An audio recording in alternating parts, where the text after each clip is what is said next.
Hello everybody, my name is Cree and I'm the modern day equivalent of a medieval jester. Welcome back to the channel.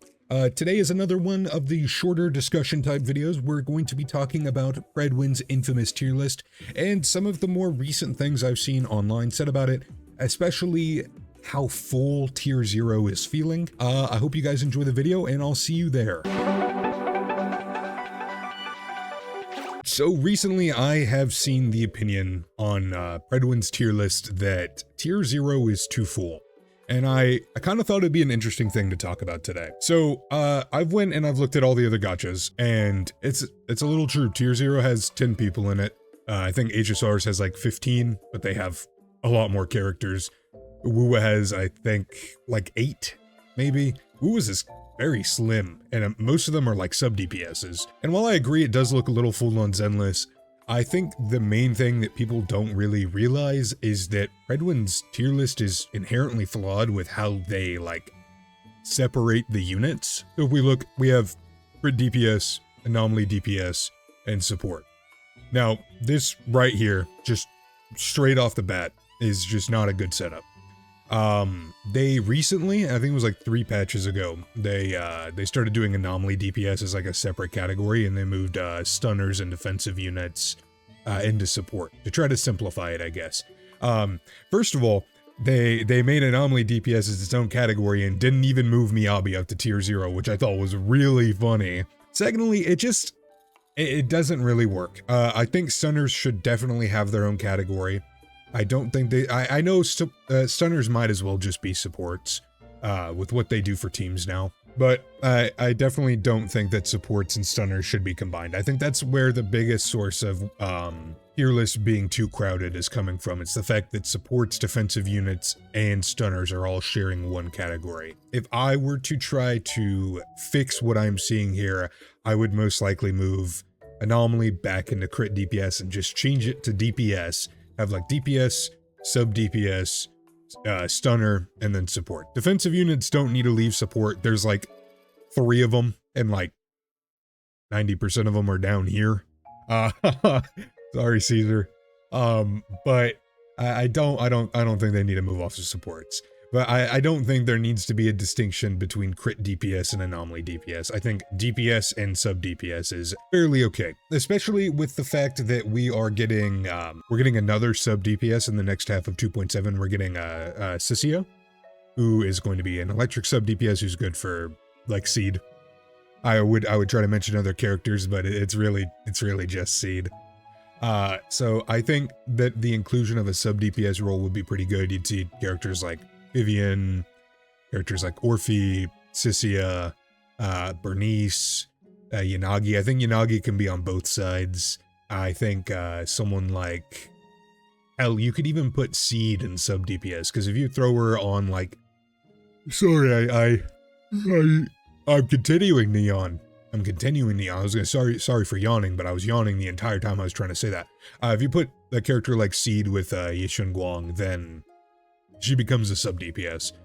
She essentially is just an Astriao in that team, and you just occasionally punch. There are other issues I have with Prydwen, but all around, I genuinely think that this tier list is inoffensive. I don't think there's anything here that like especially hurts. I don't think there's anything here that makes me go like, wow, this tier list is the worst thing ever. If I were to try to change this around, I don't think Shiyu Defense and Deadly Assault should share a tier list. I think there's certain characters that are much better at Shiyu Defense and other characters that are much better at Deadly Assault. It's just a matter of front-loaded nuke damage for Shiyu Defense and like kind of more sustained damage on Deadly Assault. And I think that's really the distinction that makes Void Hunters as good as they are, is if you look at our 3 current Void Hunters, they're very good at both of those. And like they have a lot of front-loaded damage, but they also have a lot of consistent damage all throughout their kit, and that just comes from their ability to have high multipliers on literally everything they do. But that's a different can of worms. I don't necessarily think Void Hunters, I started going into Bloodborne there for a second. I don't necessarily think Void Hunters should be as strong as they are, because if you look at, I don't know, that one revenue chart everyone loves to throw around, You can see there's like massive spikes on all the Void Hunters because it's like the Zenless devs are rating players to go, well, I don't want to pull on this banner. The Void Hunter's coming in 3 patches. I need to save up for them. Why would I pull for Hugo when I can just pull for Miyabi? Why would I pull for S-Rank Billy when I can get Yishan Guang? Why would I pull for Zhi Wen when I can get Yi Xuan? So on and so forth. So I don't think they need to be as strong as they are. And if they are going to keep them as strong as they are, I'd like if they'd mix it up, which they did recently. Arya is tier 0. I think she has performance on par with the Void Hunters if you have the full Angels of Delusion team. Without it, it's a little iffy, but I think she's fine where she's at. If anything, I would throw a partner tag on her, probably next patch, because I think she really shines with her Angels of Delusion team with all SIGs, which, I mean, like, that's not me judging a 6-cost team. I think a 6-cost team is pretty normal. I don't think there's anything wrong with a 6, 7, 8-cost team at this point in the... also, that just depends on how old your account is, how recent of a player you are, yada yada, whatever. Other than that, like, this tier list is really inoffensive. I do kind of low-key think 0.5 is a little crowded. And if I'm not mistaken, I'm pretty sure Prydwens tier list goes off of casual players. So, well, I think these expert tags are fine for putting them in 0.5. Expert usually means, in my regard, that they'll move up a tier if you play them at an expert level. But I think what they're trying to convey here is if you play them at an expert level, they will be in, you know, 0.5. I do think there is room for a character like not Sambi. Sorry, no, Sambi's perfectly fine in fine. Why do I keep doing that? She is perfectly fine in 0.5. I genuinely kind of think Orpheus should drop down a tier. I don't really see anyone using her outside of Sambi teams. I don't think she really needs to be here anymore. You could at least slap like a partner tag on Sambi for her, because that's the only team I ever see her get ran on, which is unfortunate because I love Orpheus and I would love for her to get more use and have more use cases, but I just don't see her being in 0.5 without a partner tag anymore. Other than that, like, there's like, I think Panyan Hu could maybe be moved up to 0.5. We have 2 Rupture Shield, like we only have 2 Rupture characters that really help. Zhao could have been one of them, but I don't know why they decided to make her not work with Rupture. So right now we're sitting at 2 Rupture supports and like 50,000 Rupture DPS. That definitely needs to change. It's just hard to make a support or an archetype when there already is one without them being niche and not working for the older units. I think a perfect example of that is like Suna and Yuzua. Like, they're both anomaly supports, but you wouldn't really use Suna on an anomaly team if you aren't using another angel, just because of how her additional ability and everything is. So it's unfortunate there.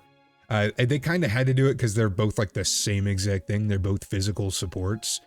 But it's just hard for them, I'm sure, to try to come up with another Rupture support that literally just isn't increased sheer force, increased HP, quick assist. And they like, it takes them a while to come up with something that feels different, like Yuzua and Suna. I think the biggest outlier in this entire tier list is tier 2 and tier 3. I don't know what's going on here. I'm scared to come down here sometimes. Why is there this massive gap? Why is there like the poverty line that's here? Like, this is like, if you go down here, you're just getting shamed. What is going on here? Why is there, I guess it's because there's no tier point, like 1.5. I think some of these characters could fit in 1.5. I think Grace definitely is not tier 2, especially with the recent Bloom shilling that we're getting. I think she should have been moved up for this. I've been seeing Grace clear Sanguine Sweeper a lot recently, just because of the Bloom shilling that's going on. I think while Caesar's not very good, I don't think she deserves to be in the same tier as Holkra and Kaleda. I think that's really unfair. And if Caesar moves up, I think Lucy moves up too, because you actually get more buffing capability with Lucy than Caesar. Rena's a tough case for me. I love Rena. Rena is my favorite standard banner character. I really want to start incorporating her into teams because pen ratio is just absolutely forgotten about, and I hate it so much. I wish they would just rework it and get rid of it. Just make her a defense shred character. and just get rid of pen ratio. Because they're not doing anything with it, and it's so unfortunate. It's a whole stat line that they just forget about, and I do not understand why. Tier 3 is, man, I'm gonna get a lot of flack for this, but all 3 of these characters belong down here. I do not know why Ben is in DPS. Well, I do. It's because the only reason people use Ben is because he is a big Bara furry man, and they just use him as a DPS. I don't even think that Ben DPS deserves to be in the same tier as Ambi and Seth. Which, like, and that's really offensive, I'm not gonna lie, because Seth's buffs are literally just a deadly assault buff, and A-rank Ambi does nothing. But I don't see, I can never see these characters ever moving up. These are forgotten. And I feel so bad, because I love Seth. Seth is really cool. I tried to do a DPS build on him, and it was genuinely one of the worst experiences of my life, and that video will never leave my, my memory. It did not work. It was, I believe it was sub DPS Grace and Seth with Astra. It was before Yuzwa. It was like 1.7. I tried it, by the way. It did not work. I was cooking something up. It was like Seth back swaps into Grace, and then Astra quick swaps Seth back in. Seth has like a guaranteed crit with his M6, I believe. So he does like a bunch of damage with his 1 EX special. And I was just trying to make it work. I'm sure someone with much better game sense than me could make that work. But I'm me, and they're them, and that's not gonna work. The thing that hurts me the most in this entire tier list, I will say, is this. Just take him out back and shoot him at that point. What do you mean, partner Astra Yao? That's so offensive. That's so offensive to me and the 4 other Anton players. He's not that bad. He's not that bad. He deserves 1.5. I don't think any of these DPS deserve tier 2. I don't even think there needs to be a tier 3. I think they could just move these to 1.5 and move Ben to tier 2. Like Ben, Ambi, and Seth. I don't think there needs to be this giant shaming gap of pain and misery just sitting right here. This is so, I keep going back to it, but it's so mean to look at. Other than that, like I said, this tier list is inoffensive. It definitely needs polishing work. I know it's not, I believe, it was a really early video that I saw on Prydwens ZZZ tier list, but I believe the information that I had at the time was that it's not as looked after as something like the WUA tier list, which the WUA tier list is immaculate. It is so good. It's so looked after. I believe it has community support, which the Prydwen tier list getting community support would be super cool, but I genuinely don't think we have enough content creators in the sphere that would actually want to do that available. Like I said, inoffensive. It ain't gonna hurt anybody. I've seen worse. I've seen better. It's there. The main thing you should be using Prydwen for is checking a character's like their build. That's pretty much it. Just seeing the percentages. Like, oh, this is 13% better. Like, I literally just used this to respond to a comment on my last video asking if they should pull Seed Sig or their M1. I was like, they're both like a 15% increase. Other than that, like, I kind of feel like Prydwen's just one of those places you go to where you're like, my Yidhari is 0.5 and your Jane is tier 1, so Yidhari is better than Jane. And that's kind of all tier lists are for, is like, my character's better than yours. I feel like this should just be like a quick glance, like, okay, these are the characters that are like, okay, and these are the characters that the community views as a little less desirable. And I think that's a pretty good way to run a tier list. Just a quick video, I just wanted to talk about the tier list and some of the things I've seen said about it. If you could like, comment, subscribe, anything you do for another content creator, I would appreciate that. Except maybe the dislike button. You can save that for somebody else. I won't be too greedy. I hope you guys have a great day, a great night, a great weekend, a great weekday, whatever it is. I just hope it's a great one. Bye.